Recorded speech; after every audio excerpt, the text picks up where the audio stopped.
Okay, so I'm getting this very, look at this, the way this page is looking at this coin. It's like I'm in love with this coin. So there's love here. There's a love connection here. There's also a lot of childlike energy here as well, because the pages are, teenagers or children. Now, I can't quite see whether you're actually still with this person, this love connection. It feels a little bit, maybe a little bit backwards and forwards. It's more like lots of chances. It's like, oh, I've given them all these chances. That's kind of what it feels like. They might have even tipped you over the edge a few times, lots and lots of chances. But, you came back again. That's what I'm seeing. I'm getting this, I'm surrounded by children. I'm surrounded by childishness. So I think that might be what you're feeling like. It might be that you work with children, or maybe you have children of your own. And I think, with this person, this love connection, if they were childish as well, it was kind of like, oh, well, they're adding to the burden. I'm surrounded by these kind of childish people or childlike people. And now, this person's like that as well, and it's driving me crazy. It's kind of like I've got enough to take care of without this person as well. And I think deep down you wanted someone to take care of you. Not that you wanted someone to do everything for you. It wasn't like that, but it's kind of like you're automatically in a caring role. It's like you see yourself as a kind of a carer. You might do that as your job. You might be a nurse or some other kind of carer, doctor, I don't know, teacher. I think a lot of people look up to you. A lot of people want help from you. And I don't want this to be negative, but it feels like a lot of people expect things from you. But not that many people want to do things for you. So I actually think you might have distanced yourself from a lot of these people, actually, because I think you're a lot freer now than you used to be, without having all these people around you. But it's like, at the end of the day, when you close the door on the world, you want to spend time with someone who's with you, who helps you, and someone who helps to take your problems away, not bring them to you, and someone who takes the burden away, not bring you more burden. So I think that's how you were feeling. It was very frustrating. I'm not seeing a horrible person here, but there's definitely a lot of there's definitely some thoughtlessness, selfishness, childlike behavior, childlike thinking. That's what I'm getting. Now, I don't know if you're still with this person. It actually doesn't feel totally over. It doesn't feel totally over. It feels like something's still going on between you. I don't know what it is. It might be love, might be just some other kind of communication. It's something. So, it might just be that you're still going through these ups and downs with them or something. Now, I think you have spoken to them a lot of times about, the problems that you have. Many times, actually.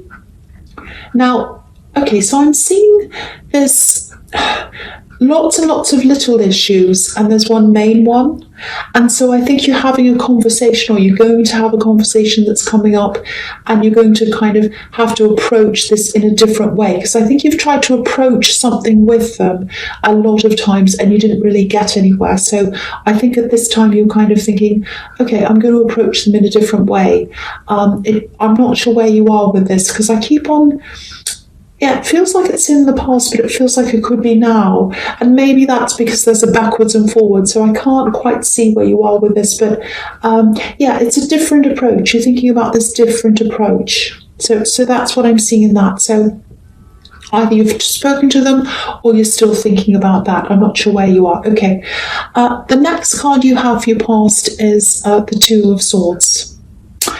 So, this can be about decisions, very, very difficult decisions, not knowing what to do. Again, I can't see whether you're still with this person or not. There's still some backwards and forwards in some form going on, I think. Because I'm getting this I'm right kind of thing going on as well. So it's like, both very stubborn. So I think there's this one big issue and you're always stuck on this big issue. Because if you look at this card, you know, this woman's holding these two swords. One's right over one side, the other one's over the other side. And you're kind of split apart on this issue, like these swords. I don't want to be defeatist, but I'm really not seeing you coming together on this.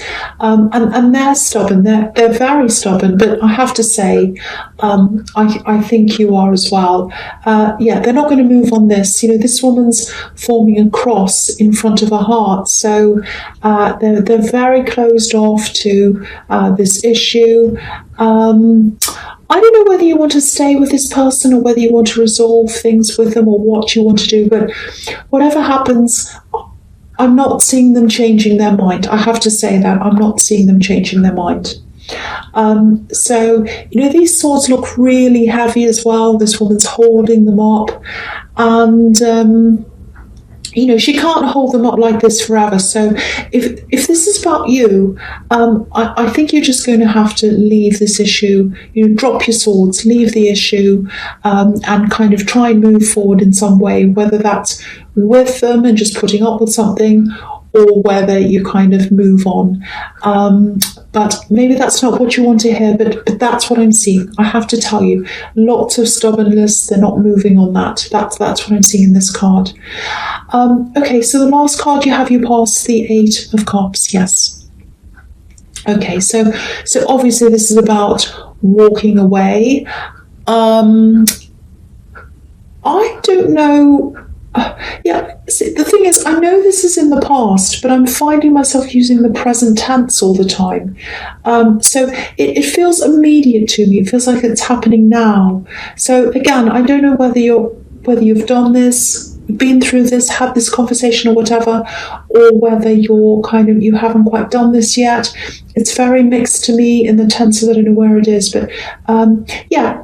What I can say is this walking away, it can be about walking away from them, or it can be about walking away from the issue. But yeah, there's this kind of roundabout with this issue, and it just feels like you never come to a conclusion. You give up, they give up, you walk away, you come back again, then you argue about this thing, the same pattern happens again. And when I look at this card, it looks as if this man's walking away, obviously, and he's walking around this hill, and then he's turning back around and coming back around again. That's kind of how it looks to me sometimes. So I think the issue that you can't agree on, that's absolutely not changing. That's staying the same.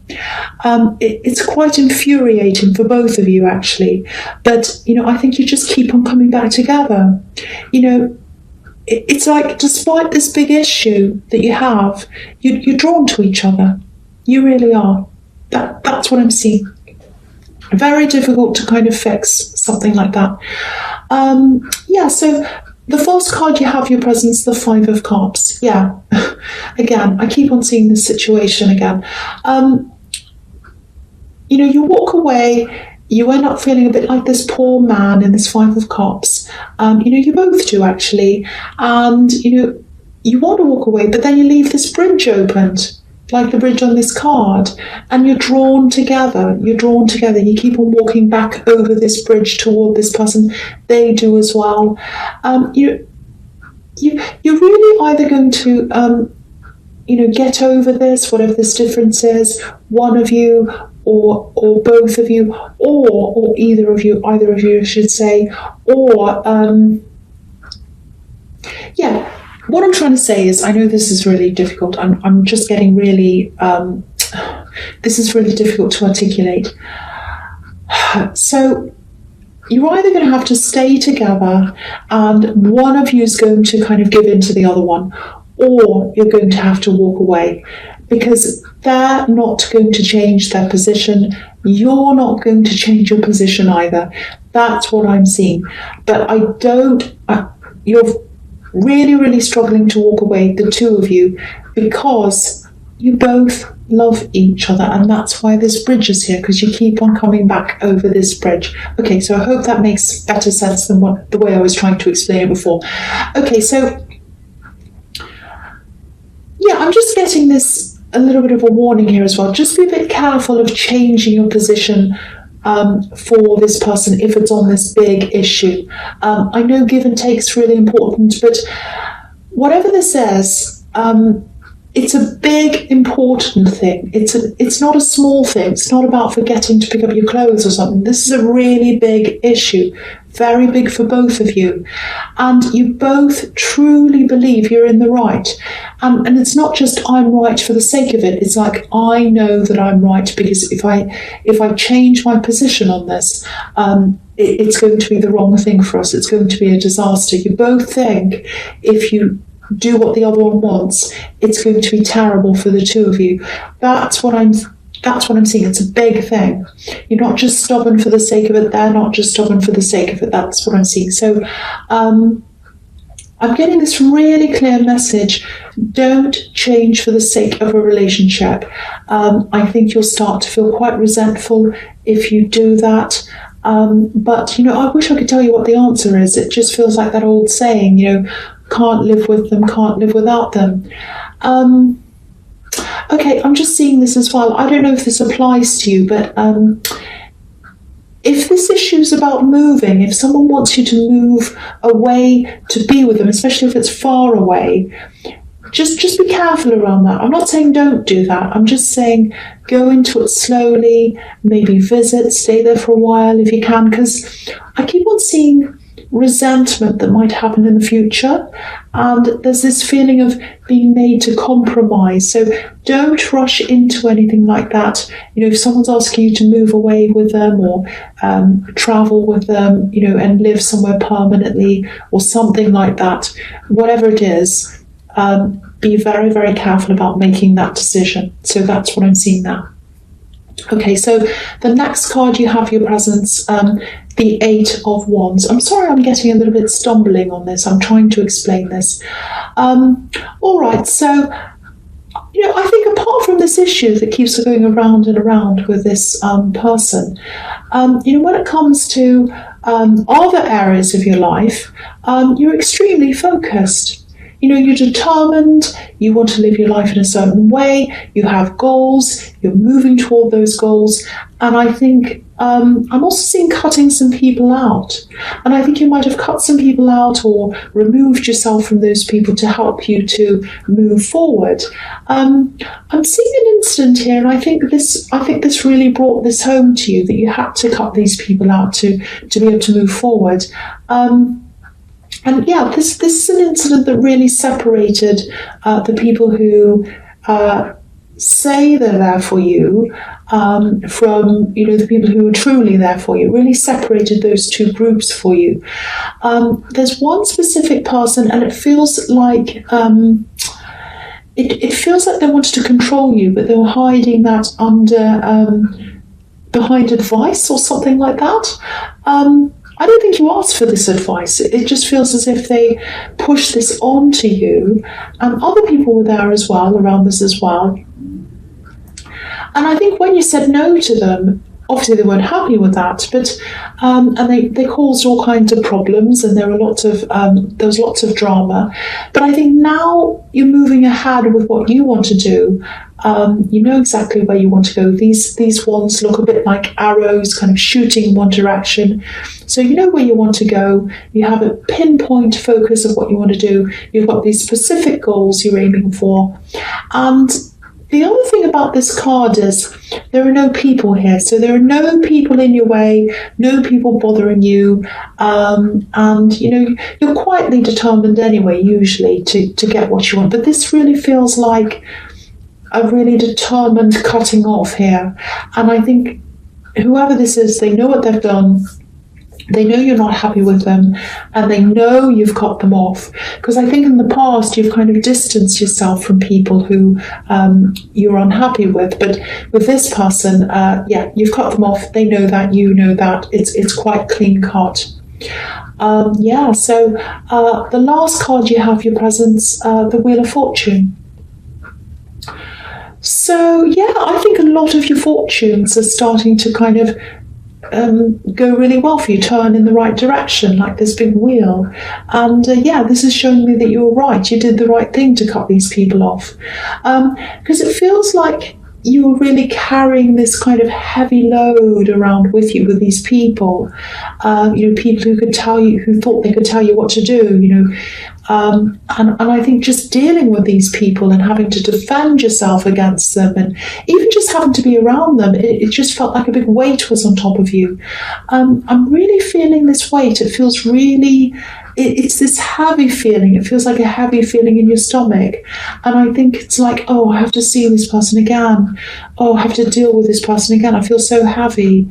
And if you feel heavy, you can't move forward. If you're heavy, you can't travel with that inside you. If you're catching a plane, they restrict the amount of weight you can carry so that the plane can fly.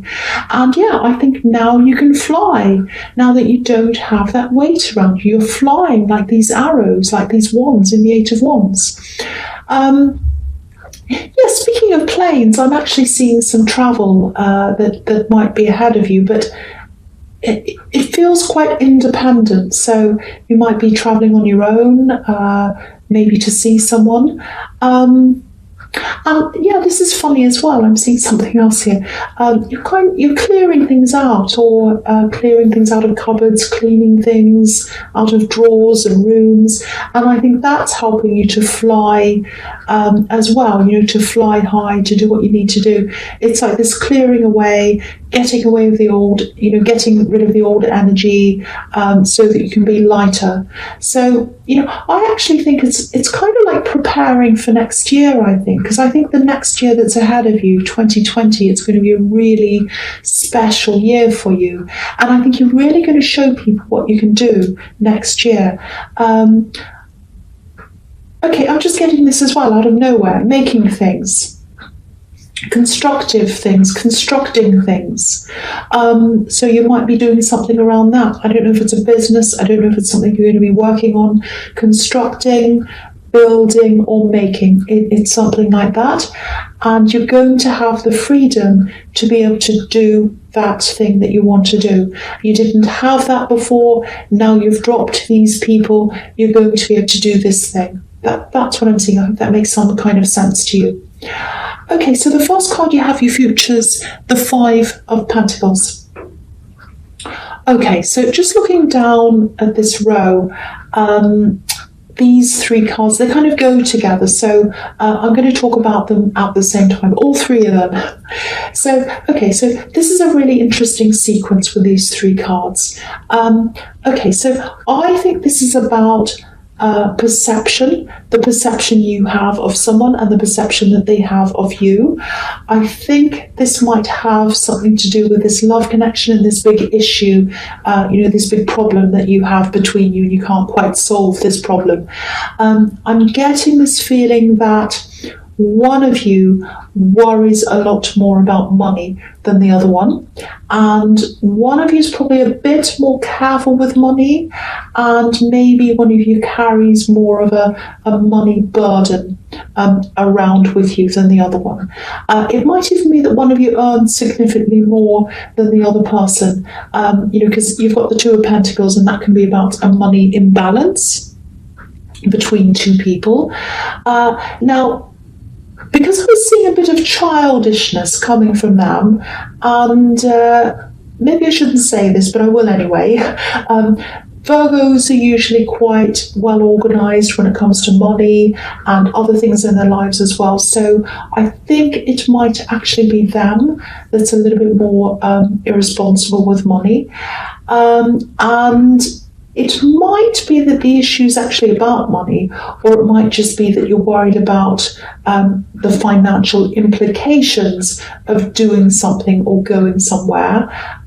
They want to do something, you want to do something, they think your idea is terrible, you think theirs is terrible. I keep on seeing moving around this as well. I'm seeing that again here for some reason.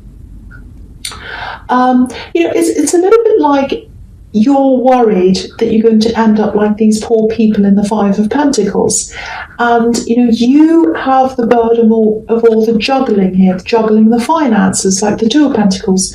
But they're more laid back and just kind of hopeful, a bit kind of happy-go-lucky, if that makes sense. You know, when it comes to money, it's like, oh, I'm just laid back. I'm just kind of watching it all happen. You know, like the Seven of Pentacles, he's just standing there watching what's happening, and it's like, oh, you know, we can just sit back and watch the money grow. It's just going to grow, and we'll just sit back and watch it grow. I can see why this is frustrating if this resonates, because you can't just sit back and watch money grow. It doesn't happen like that. But when I look at the Seven of Pentacles in this reading, again, when I'm looking at this, it's just making me think of, you know, that saying, money doesn't grow on trees.